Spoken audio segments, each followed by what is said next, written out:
Hi, hello, welcome to Spell Day. We're covering a spell every single day of the year from the 5e PHB +3. Those +3 are homebrew spells. We're at +1 at the moment, and today's spell is Holy Aura. Hey son, I wanted to talk to you.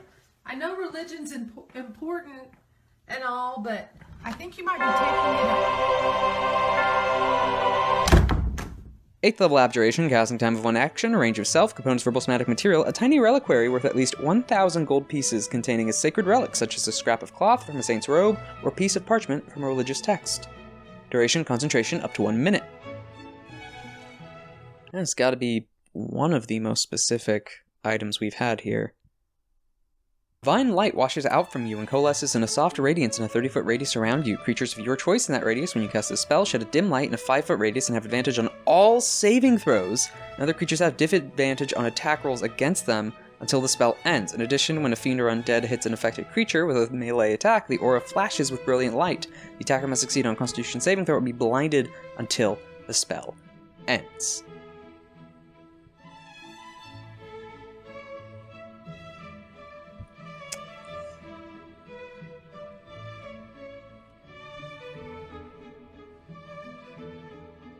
Oh my god, wait a minute. Okay. I just needed to take that in for a moment. 8th level, hefty 8th level cleric spell that I, gonna be honest, never seen, vaguely heard. Thought this was a 5th level paladin spell just from the name. I might be mixing it up with something, but wow.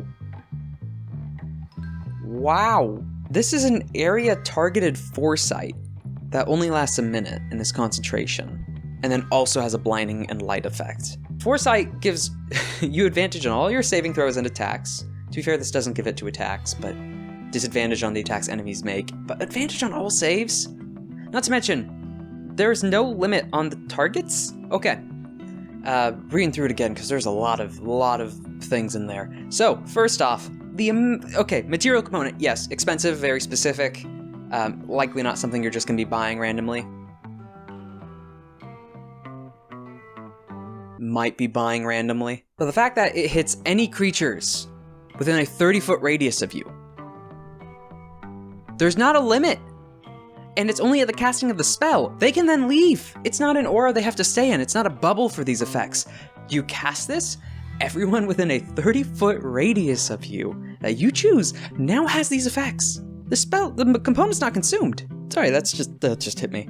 The fact you can target so many people under this one effect. This is definitely worth holding concentration over, for one. How many creatures? Because it's also not a circle.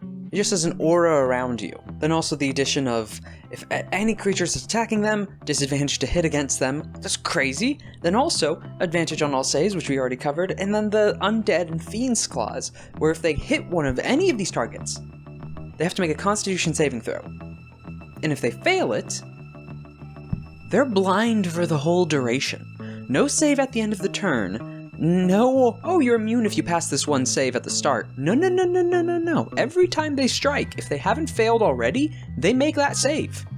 And once they fail, they're blind for as long as you're holding concentration. That's crazy. World building wise, because yes, well, maybe not world building, but flavor wise, or where this would be.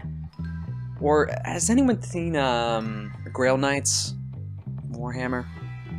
Fantasy one. The whole idea of knights heading out into battle, or crusaders heading out, and one person, holding up a religious reliquary upon their steed, or out in front of the charging masses that's about to head out.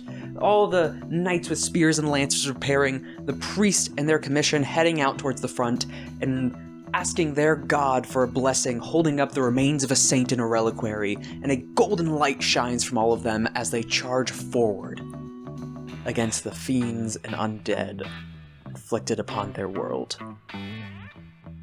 That's the image. And man, is it a cool one. Because yes, you could do this for a party. This is again, that's why it was such a big thing that the main component wasn't consumed.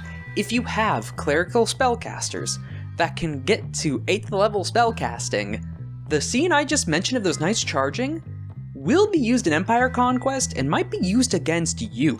You want a cleric villain against the party, leading a religious cult, or an ad hoc extremist sect of a church? Go with this. just have a bunch of tanked up, buffed up they don't even have to be paladins or any knights, they could just be guards buffed up with this. Advantage on all saving throws, everything has disadvantage to hit them. Not the best in that case, but the fact it's a 30-foot area, that's so many targets you can hit with this. 8 or 9 out of 10, I'm really debating on which one, because I'm trying to think, because world-wise, if a lot of powerful spellcasters are around, NPCs with this 8th level spellcasting clerics will have this, and it will be a huge change. If we're not running that, we're just heading in the hands of the party and some occasional NPCs, 8 out of 10. The same level of the spell. It's really good. It's rock solid. An expensive material component, but it's not consumed. It is the same price as Hero's Feast, but not consumed, and if you ask me, way better buffs. Well, I mean, it makes sense. It's what, like 2 levels above it?